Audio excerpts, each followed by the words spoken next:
శ్రీ మహాగణాధిపతయే నమః. ఐం మహాసరస్వత్యే నమః. శ్రీ లలితాంబికాదేవియే నమః. 2024 కొత్త సంవత్సరము జనవరి. మామూలుగా జనవరి అనగానే సంవత్సరం పాత సంవత్సరం అయిపోయింది. 2024 కొత్త సంవత్సరం వచ్చింది కదా. మరి రాశి ఫలాల కార్యక్రమములో 12 రాసుల వాళ్లకు కూడా ఈ కొత్త సంవత్సరం ఎలా ఉంటుంది, ఏమిటి, మా జీవన గమనం ఎలా ఉండబోతుంది అనేటువంటి ఆలోచన అందరికీ ఉంటుంది గాక. అయితే మనకు ప్రామాణికం ఏమిటి? ఉగాది పండుగ. సహజముగా చైత్రశుద్ధ పాడ్యమి ఉగాది పండుగ నాడు మనము రాశి ఫలాలు కార్యక్రమం అనేటువంటిది ఉంటుంది. కానీ ఈ కాలములో మరి జనవరి నుంచి ఉగాది పండుగ వరకు కూడా ఎలా ఉంటుందో కూడా తెలుసుకోవాలి కదా అనేది ఉంటుంది కదా. అందుకని ఉగాది పండుగ అనే కాకుండా ఈ సంవత్సరం అంతా కూడా 2024 సంవత్సరం అంతా కూడా ఎలా ఉంటుందో తెలియజేస్తున్నాను. ఉగాది పండుగ రోజు ఇంకా విశేషాలు ఉంటాయి, ఉండకుండా ఉండవు. ఆనాడు కీలకమైనటువంటివి ఇంకా కొన్ని నేను ప్రతి రాశి వాళ్లకు కూడా తెలియజేయడము తప్పకుండా జరుగుతుంది గాక. అందువలన ఇప్పుడు నేను చెప్పేటువంటి వాటితోనే సరి ఇంకా ఇంతేనేమో అని ఎవరూ అనుకోనక్కర్లేదు. కానీ ఉగాది పండుగ నుండి కూడా ఇంకా ఎలా ఉండబోతుంది, ఏమిటి, ఉగాది పండుగ నాడు ఉండేటువంటి గ్రహస్థితుల యొక్క దృష్ట్యా ఇంకా అదనముగా ఏమేమి మేలు జరుగుతుంది అనే విషయాలు తర్వాత తప్పకుండా ఉగాది పండుగ నాడు చెబుతాం. ఇప్పుడైతే ఒక 12 రాసుల వాళ్లకు కూడా 2024 జనవరి నుండి సంవత్సరం అంతా కూడా అంటే డిసెంబర్ దాకా ఎలా ఉంటుంది అనేటువంటి విషయాన్ని తెలుసుకుందాము. కర్కాటక రాశి వారికి ఈ 2024 జనవరి నుండి డిసెంబర్ దాకా ఈ సంవత్సరం అంతా కూడా ఎలా ఉంది అంటే చాలా బాగుందనే చెప్పాలి.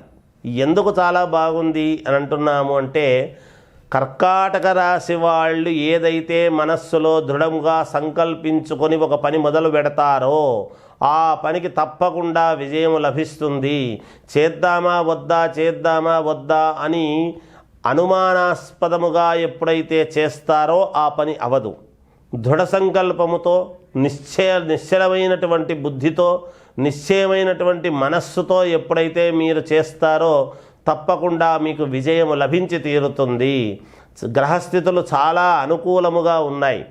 మీకు నీచత్వము భంగమై రాజయోగం అనేటువంటి ఇది ఉన్నది కనుక కర్కాటక రాశి వాళ్లకు అత్యంత అనుకూలముగా ఉన్నది. ఏది ఏమైనా మళ్ళీ మామూలుగా ఈ ఉగాది పండుగ నాడు అయితే మీకు రాజపూజ్యత అవమానాలు కానీ లేదా ఆదాయ వ్యయాలు తర్వాత అప్పుడున్నటువంటి గ్రహస్థితి రీత్యా ఇంకా మహాద్భుతముగా మీకు ఉండబోతున్నది.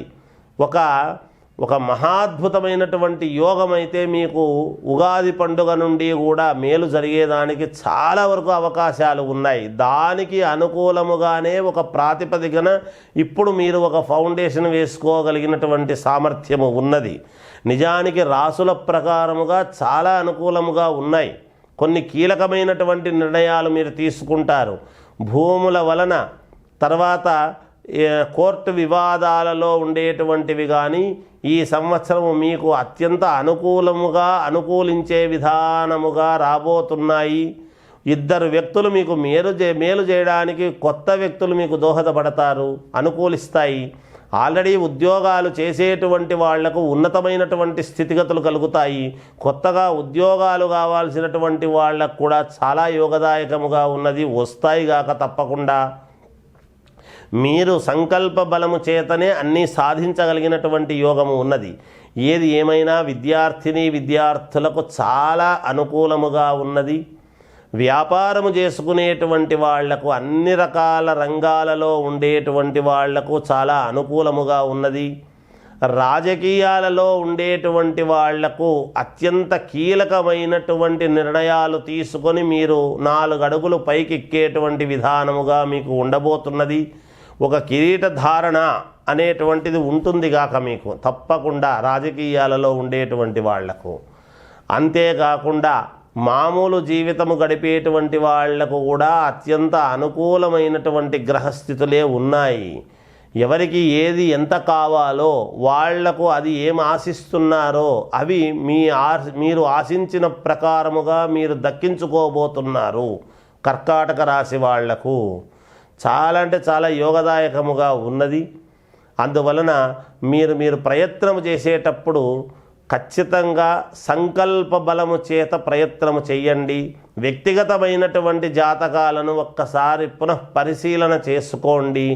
రాసుల ప్రకారముగా మహాద్భుతముగా ఉన్నప్పుడు మరి వ్యక్తిగతమైనటువంటి జాతకాలలో ఉండేటువంటి లోపాలను గనక సరిదిద్దుకున్నాము అంటే ఇప్పుడు ఖచ్చితముగా నేను చెప్పినవన్నీ కూడా చెప్పినట్టు మీకు ఖచ్చితముగా జరిగి తీరుతాయిగాక. మీ జాతకాల్లో ఉండేటువంటి లోపాలను ముందు మనం సరిదిద్దుకోవాలి. ఉంటాయి, ఏవో ఒకటి లేకుండా ఉండవు.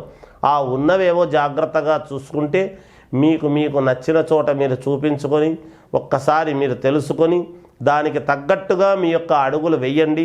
మీకు విజయం మీ వెంట లభిస్తుంది గాక. మామూలుగా ఇంట్లో ఆడవాళ్ళందరికీ కూడా బయటికి వెళితే భర్త కాస్త మేలుండాలి, 10 రూపాయలు మాకు రావాలి, కలిసి రావాలి. ఉద్యోగాలు చేసుకునేటువంటి స్త్రీలు కూడా ఎంతో తపనతో మాకు ఆదాయం పెరగాలి, కొన్ని పనులు మేలు జరగాలి, ఆ పనులు జరిగితే తద్వారా మాకు కాస్త ఫలితము వస్తుంది అనేటువంటివి, కష్టాలు తీరడానికి, అప్పులు తీరడానికి, ఎంతో కొంత ధనము రావటానికి, ఇంట్లో పిల్లలు సంతోషముగా బాగా చదువుకోవటానికి అన్నీ ఇంట్లోనే ఉంటాయి. చూడండి, ఎప్పుడు కూడా మనం ఇంట్లో ఉండే అన్నీ అనుకుంటాం. ముందు మన స్థానము మంచిదై ఉండాలి. మనం ఏది చేసుకుందామనుకున్నా ఒక తపస్సు చేయాలి. ఒక ఋషి అంటే మంచి స్థానాన్ని ఎత్తుక్కుంటాడు. ఎక్కడ బుద్ధి పుడితే అక్కడ కూర్చొని చేయడు కదా, అంతే కదా. అలాగే మన ఇంట్లో కూడా మన ఇంట్లో ఉండేటువంటి మనందరికీ కూడా మేలు జరగాలి అంటే, ఒక రకంగా భర్తకు మేలు జరగాలన్నా, పిల్లలు బాగా చదువుకోవాలి అన్నా, మనకు ఉన్నటువంటి అప్పులు తీరాలన్నా, ధనము రావాలి అన్నా, ఆరోగ్యము బాగుండాలి అన్నా, ఇంట్లో ఉండేటువంటి పెద్దవాళ్లకు అనారోగ్యము లేకుండా పూర్ణముగా ఆరోగ్యవంతులుగా ఉండాలి అన్నా, వీటన్నిటికీ మామూలుగా అన్నిటికీ కలిపి ఒక చిన్న పరిష్కారము అనేటువంటిది ఒకటి చెబుతాను. అది చేసుకోండి, మేలు జరుగుతుంది. ఎందుకు, ఏమిటా పరిష్కారము అంటే, ఇంట్లో మామూలుగా దేవుడి రూము ఉంటే దేవుడి రూము పర్వాలేదు.